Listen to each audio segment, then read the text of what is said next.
New alpha alert! New alpha alert! Oh boy, you guys, do I have a treat in store for you all, because I have discovered a new alpha and I am so excited to share him with you all. I discovered him when I was doing my morning stalking on Wes's Instagram page, because we all know I'm so obsessed. I'm a 10-inch armed loser with tits and I just can't get enough. So I saw Wes post this on his Instagram story. You guys know that I always praise Jason Lamar and his beliefs, his speaking ability, and his just pure logic of cutting through the bullshit in society. I'm probably the only person I've ever met that never gave a fuck about a sporting event, never attended a fucking concert, doesn't give a fuck about celebrities, hasn't watched movies, none of that shit. I haven't done any of that shit. But guess what? During my hardest times in my life, I lived my movie. That's why I'm different than everyone. That's why I wrote a fucking book. That's why my book sold 5 million copies. You don't write a book or live a life that's a movie if you're too busy watching other motherfuckers all day. You should watch people like me who tell you to go kill it, not motherfuckers that are like, hey, watch me play my... That's why the only fucking people you should watch are the people that when you praise them, they actually talk to you and they say, f that, f my shit, let's get it for you. Those are the only people you should ever even spend time giving your attention to. If they say, f my Bugatti, let's get you some shit, that's the motherfucker. I haven't watched a movie, I haven't been to a concert, I haven't even had a carb since 2004. I haven't had a carb since 2004. Check these out. See these? See these boys? This is what I live with. And I love when Wes flexes his book like he didn't have a ghostwriter. I mean, come on. We all know you didn't write that book yourself. Yeah, he may have come up with the ideas, but in my opinion, allegedly, he did not write that book. But go off, Short King. Anyways, this video is not about Wes. Jason Lamar. As you can see in that story, Wes was singing his praises. So naturally, I had to go over to his Instagram page and see what this dude is all about. Because we know if Wes is talking about him, then he's got to be wise and he's got to be an alpha. So let's check out Jason Lamar and add him to the Alpha Male Rasta. Now, this is the reel that Wes reposted on his Instagram story. He loved it so much that he felt the need to repost it. So let's take a look at the content that's on Wes's FYP. Apparently, Donald and Elon have beef. Whether you pick a side, love them equally, hate them both, or remain neutral, you're still poor. Therefore, your opinion has no value, and the only people who even kind of care what you think are the other poors whose opinions are just as worthless. I understand you have a lot to say and want to be heard, but none of it matters and no one is listening. Well, no one important. So you could continue wasting your time talking about a bunch of nothing with a bunch of nobodies. Or you could dedicate yourself to doing something worthwhile so that you could become somebody worthwhile. Regardless of how you feel about either of them, both Trump and Musk are rich. And you could be too if you weren't so focused on discussing people who don't even know you fucking exist. Imagine going through life and being nothing more than one of millions of insignificant comments underneath of a trending topic. Pathetic. You know what's even more pathetic? Glazing billionaires who don't know who the hell you are and don't give a fuck about you. Literally, I imagine all these guys jacking off every night to the shirtless pic of Elon Musk. God, what a strange build that guy has. I mean, according to their own standards, that body type isn't very alpha now, is it? I'm kind of hungry. I feel like some pizza. Why are you even talking? You're poor. Your opinions are worthless, and the only people listening are brokies like you. You're still poor. The only people who even kind of care what you think are the other poors whose opinions are just as worthless. Well, if you can't get out of bed before 5 a.m., it's not because you're not a morning person. It's because you're a bitch. If you can't stick to a workout program, it's not because you lack motivation. It's because you're a bitch. If you can't control what or how much you eat, it's not because of your relationship with food. It's because you're a bitch. If you're easily triggered, it's not because of your past experiences. It's because you're a bitch. If your emotions dictate your actions, if you can't bring yourself to work more than 8 hours a day, day, if you can't stop smoking or drinking, if you can't do hard things or sacrifice what you want now for what you want most, it's not because of anything but your own bitch-assery. You can always find ways to justify your weakness, but that does not make your weakness justifiable, nor does it make you any less weak. Take that however it is you want to take it, feel how you want to feel about it. But the fact of the matter is, if you're not where you want to be or actively working to get there, it's because you're a bitch. Bitch.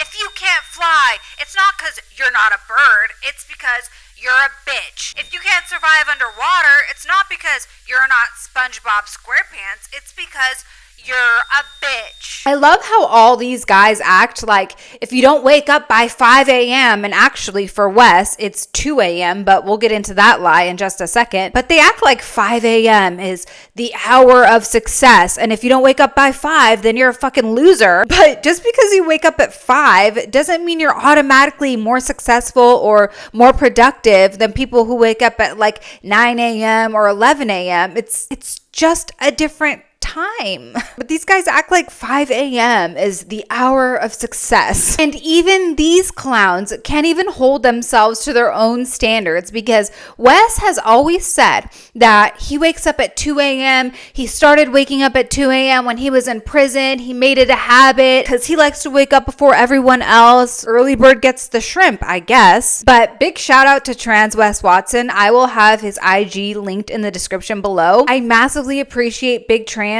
for screen recording and saving all the videos that Wes posts, because without all of this being archived, I wouldn't have it to share with you all. And actually, a lot of commentary channels here on YouTube wouldn't have these videos or content to react to if it weren't for people like Big Trans and others saving this all for us. But anyways, every single day, Wes posts the same story of himself walking over to his pantry in the morning at 2 a.m. He's like one of those morning routine girlies. So he posts his walk to his pantry every day, claiming that this is his morning routine. Well, Big Trans discovered that it was actually light outside when Wes was claiming it was 2 a.m. And we all know it's still dark as hell at 2 in the morning. So obviously he's lying. This is why it's so hilarious that these guys spew all this bullshit and all this nonsense about how if you want to be successful, you got to wake up at this hour, you got to do this, this, and this. And they don't even live up to those standards themselves. So they have no problem putting all these crazy, unrealistic expectations on you all, but they themselves can't even adhere to those same principles. Rules for thee and not for me. Taking a nap is gay. Imagine being a grown man and getting all snuggled up and cozy in the middle of the afternoon to get some shut-eye because you're too much of a bitch to stay awake until it gets dark outside. Justify that to yourself however you'd like, but that's gay, sleepyhead. Pause. And fuck all that listening to your body shit. That's what the fats say. And look how that's turned out for them. If you're tired, go do some push-ups, then get back to work. You don't need rest, you need results. And never in the history of ever has a man been able to sleep his way to the top. You know what they say. You snooze, you lose. And here you are, catching Z's instead of chasing dreams. Loser. How far do you think you're going to make it in life if you can't even make it through the day? It gets hard to accomplish goals when keeping your eyes open is too much for you to handle. I hope that thought keeps you up at night. So if you don't go to the gym, you're a bitch. If you drink, you're a bitch. If you take a nap, you're a bitch. Guys, I'm getting concerned at this point if I'm even allowed to breathe. Or does that also make me a bitch? I'm not gonna lie. At first, I thought this guy was AI because of how robotic and boring he sounds. I mean, his content alone is putting me to sleep. But not like right now. Not in the middle of the day. I'm not like gonna take a nap or anything. I'm not a bitch. But then, unfortunately, I discovered that this guy is real and he's dead serious, and this isn't satire. The thing about these content creators is that amongst all the bullshit, they tend to give some normal advice as well. And by normal, I mean things that are just so obvious that it makes them sound smart. Most of the time, it's just really normal takes, stuff that the majority of people would agree with, mixed in with a bunch of nonsense so that people in the comment section will be like, say what you want, but this guy's actually based, bruh. It's like, yeah, what these people do is they give basic ass advice. They say things that the majority of people would agree with, and they mix it in with a bunch of out of pocket shit. This next one is wild to me because I'm sure we can all agree here. I mean, I hope this is something we can all agree on, that the men that are fighting for this country are some of the most badass men, if not the most badass men in the entire world. And I have nothing but the utmost respect for our military. And I would understand that people fighting for our country would come back with some PTSD. I mean, that has to be the most traumatizing thing to go through is war. But according to Jason Lamar, being traumatized is gay. I'm starting to get the feeling that everything is gay to this guy, but go off, Short King. Being traumatized is gay. Imagine surviving your alleged hardships only to be defeated by the memories of them. How embarrassing. No matter how terrible you've convinced yourself what happened was, it's not happening now. So get over it. Save your tears for something worth crying about. Besides, suffering is a gift, you ungrateful bitch. You were fortunate to have experienced misfortune. If you weren't so entitled, you would have realized that your struggles were meant to be the opening scenes in your origin story. But you took them and wrote a sob story about a pathetic man who's afraid of yesterday instead. Shame on you for wasting a perfectly good tragedy. You were given everything you needed to be strong, and you still chose to be weak. You're being haunted by your past as a punishment for that. At the end of the day, if you don't overcome bad, then you don't get to have the good, which means you don't deserve the pleasure if you can't appreciate the pain. Send this guy to war. I think this guy needs to be dropped in the middle of a war zone or battlefield, and then we can see who's gay and the ungrateful bitch. Honestly, I think this take is more embarrassing than any mental health disorder, but wait, it gets better. I don't know what these guys' obsession with Diddy is, because we all know how excited Wes got as well when he ran into Diddy. Down here at Pura Vida by my pad, run into the man right here. What's up? Miami's like that. Yeah. It's a movie. It really does say a lot about what kind of men these guys really are, the fact that they love Diddy so much. I don't know who needs to hear this, but regardless of what you might think about Diddy's case, you're still a loser. You could spend hours talking about Diddy did this and Diddy did that, and you could speculate about whether this is happening because he's guilty or he's being attacked because he's black, and not a single one of those things will affect your life in any way whatsoever, because at the end of the day, this is gossip, and gossip is the dialect of the poors. The only reason you're concerned with Diddy's downfall is because you've never had a come up. If you did, you would be focused on that. So before you go talking about anyone else, ask yourself, are you achieving your goals? Are you in shape? Because if you're fat, you have no business having an opinion about anything.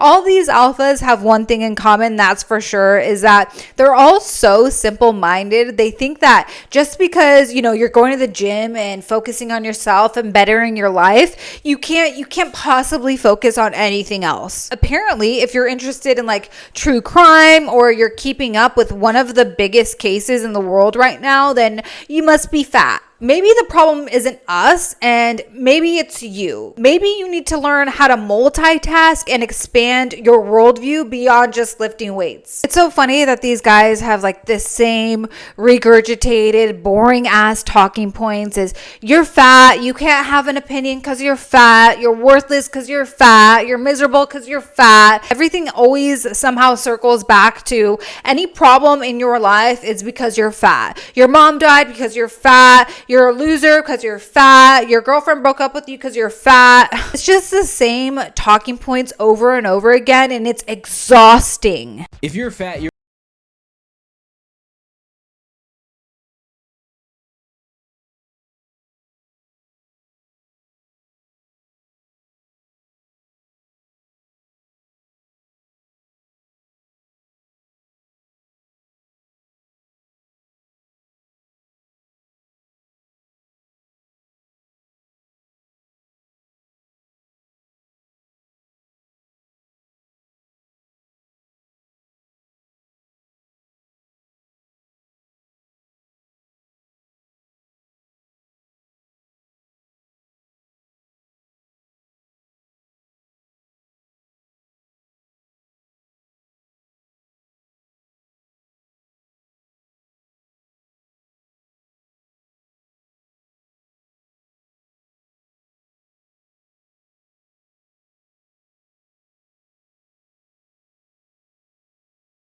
I'm somebody who believes that, it's important to take care of your health, and being in shape can significantly improve your life. But to say that if you're fat, you're automatically a bad person, wild. Anyways, guys, that's enough rage bait, brain rot content for today. I just wanted to show you the guy that Wes is ranting and raving about because he just says he loves his logic. These are the weirdest dudes on the planet. They live in their own little alpha male bubble where they're the king and everyone else are bitches. But honestly, I love it. It's hilarious. Anyways, guys, thank you for watching. Please do me a favor and like this video, subscribe, and I'll see you next time.